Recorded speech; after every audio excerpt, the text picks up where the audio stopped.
Buenas noches, mi nombre es Lenin Enríquez García. A continuación les haré una presentación breve sobre la arquitectura y funcionamiento de las computadoras. Espero sea de su agrado.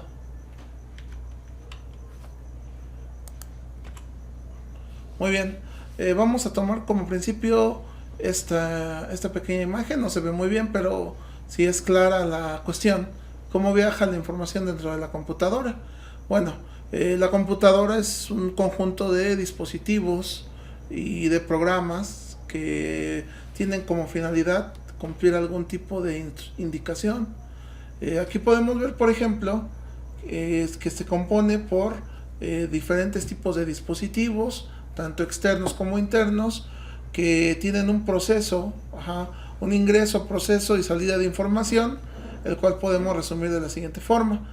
Aquí vemos, por ejemplo, que en el número 1 está el teclado, el cual hace referencia directamente hacia lo que es un controlador del mismo, y posteriormente va directa esta indicación hacia lo que es ya sea el procesador o la memoria, y posteriormente tiene una salida. Acá vamos siguiendo 1, 2, 3, 4, 5 y 6. Tiene una salida externa hacia lo que vemos en el monitor. Entonces, nada más como concepto básico, podemos definir que la arquitectura de computadoras abarca el repertorio de instrucciones y el conjunto de hardware que hace posible su ejecución.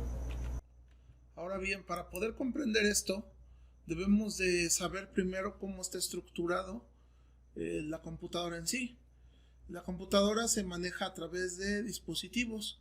Estos dispositivos van a permitir el ingreso de información que será procesada y su posterior salida. Como podemos observar, tenemos dispositivos de entrada, como por ejemplo lo que es nuestro teclado, una pistola de código de barra, un mouse, y dispositivos de salida, que es un monitor, diadema. Aquí tenemos, por ejemplo, me parece que es un router o repetidor que da señal. Y son diferentes tipos de dispositivos que nos dan una respuesta. ¿Qué pasa aquí? Estos dispositivos, existe un controlador de entrada-salida.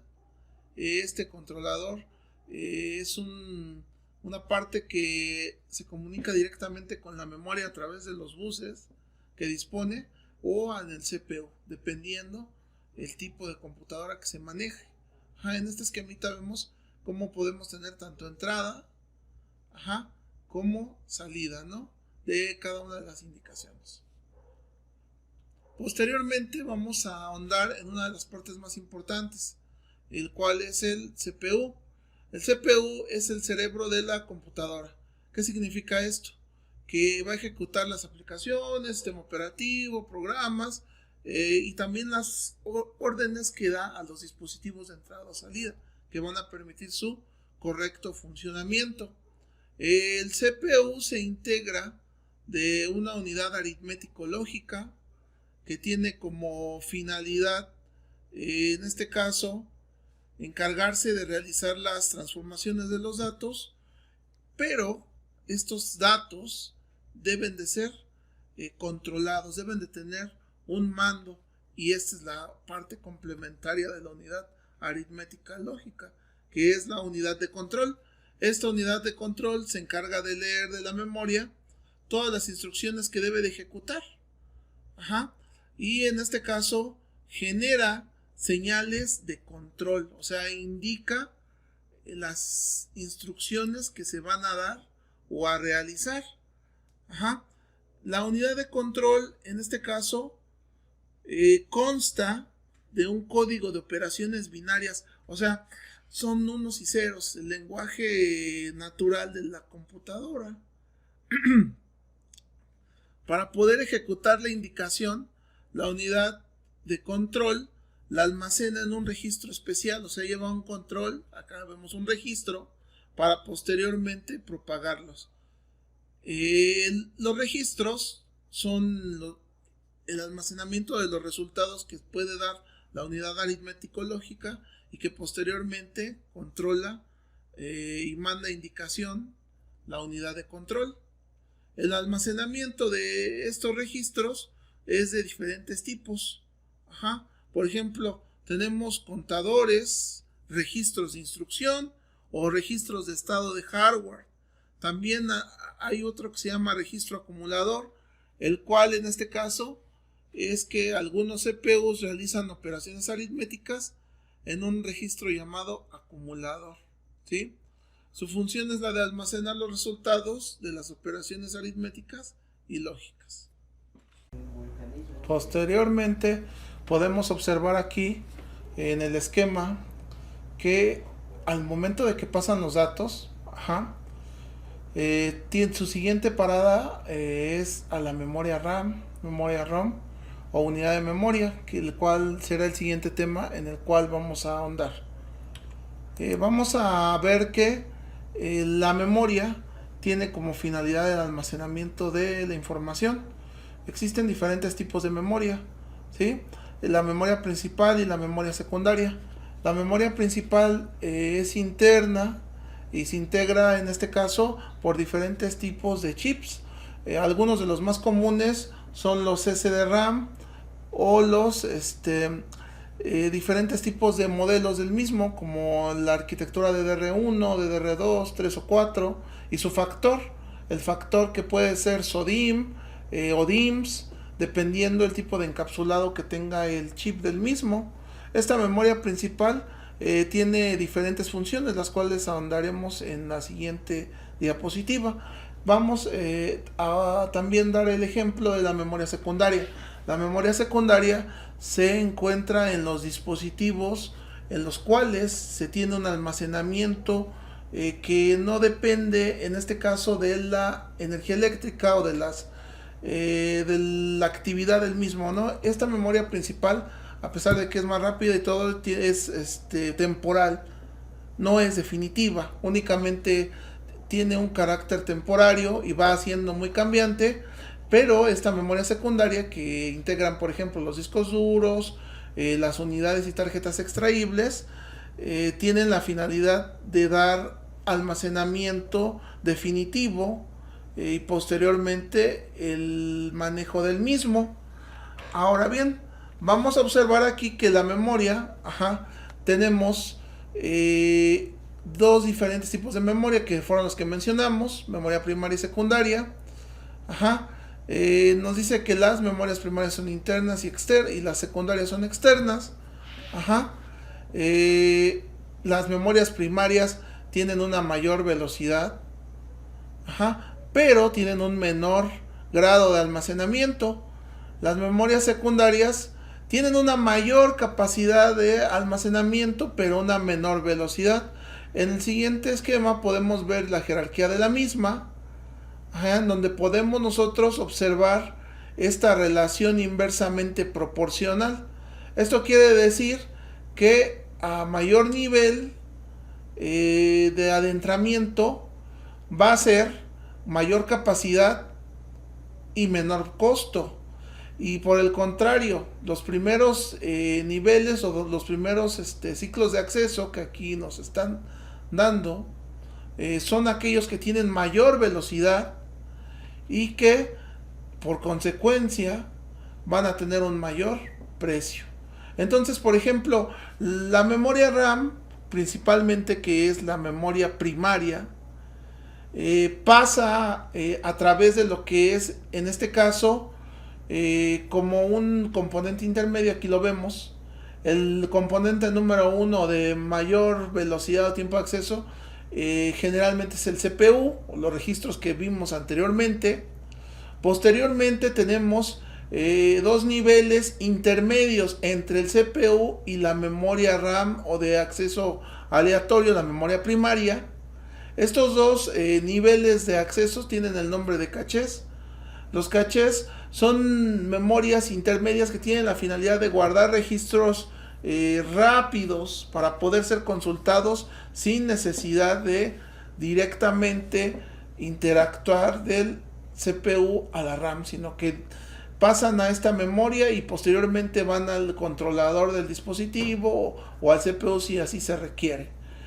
Posteriormente tenemos lo que es la memoria RAM, que esta es la memoria primaria, y más abajo tenemos todas las memorias secundarias, ¿no? Aquí tenemos el estado sólido o SSD, la memoria flash o USB, que vienen siendo en cuestión de velocidad.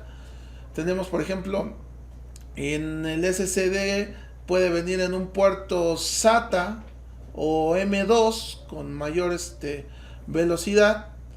La flash USB puede venir en el estándar USB 3.0 y posteriormente tenemos el disco duro tradicional que puede venir en formato ID, formato SAS o también mismo formato SATA, solamente que en este caso se integra de componentes móviles a diferencia de el SSD, que es un estado sólido. Ajá. Y aquí podemos ver la diferencia, ¿no?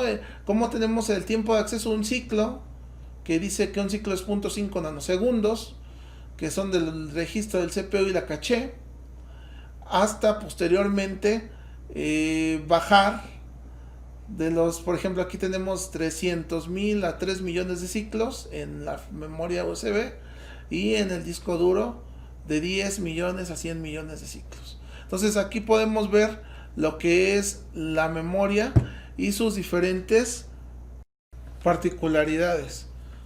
Posteriormente, ya que conocemos cómo se hace el proceso de instrucción, el ingreso, su procesamiento y hacia dónde van los datos, vamos a observar como última parte cómo ha ido evolucionando esta parte de entrada para poder hacer los dispositivos más eficientes. O sea, las computadoras tienden a mejorar su grado de eficiencia precisamente con la evolución de sus entradas y salidas, que es en este caso nuestro último tema.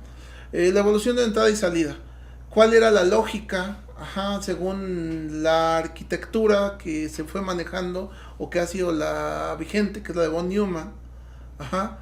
Y cómo se ha ido mejorando esta arquitectura, pasando por otras como la de Harvard, para poder mejorar las capacidades de los procesos de computación.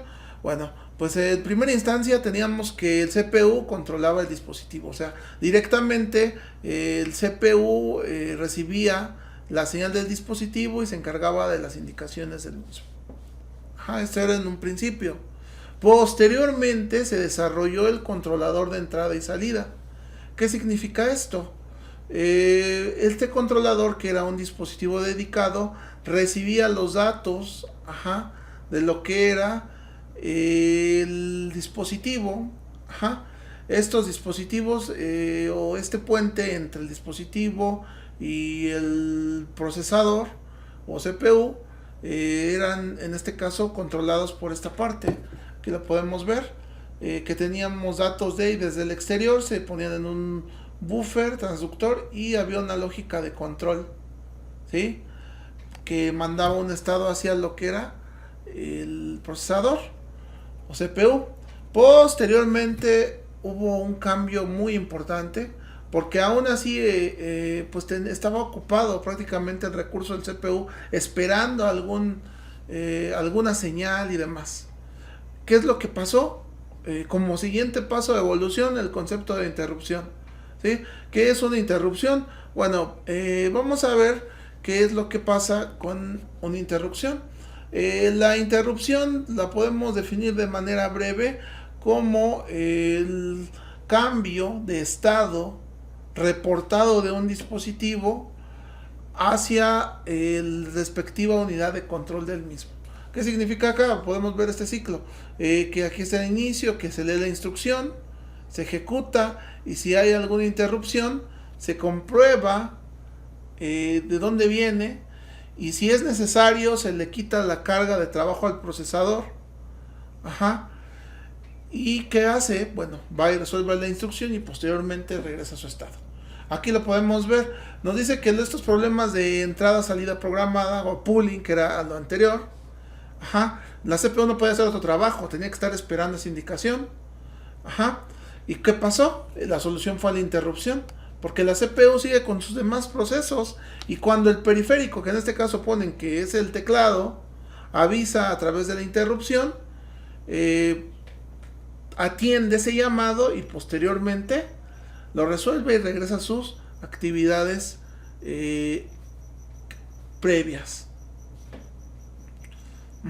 Por último, más recientemente aparece el DMA, ¿sí?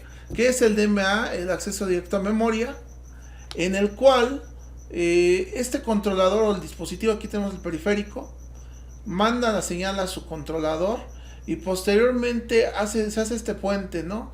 Porque tiene directamente una porción, un buffer que controla, que tiene la capacidad de darle indicación o señal sin necesidad de llegar directamente al CPU si no es necesario.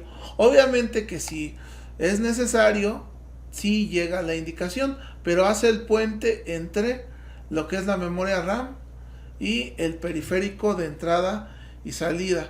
La idea es aligerar la carga hacia el CPU.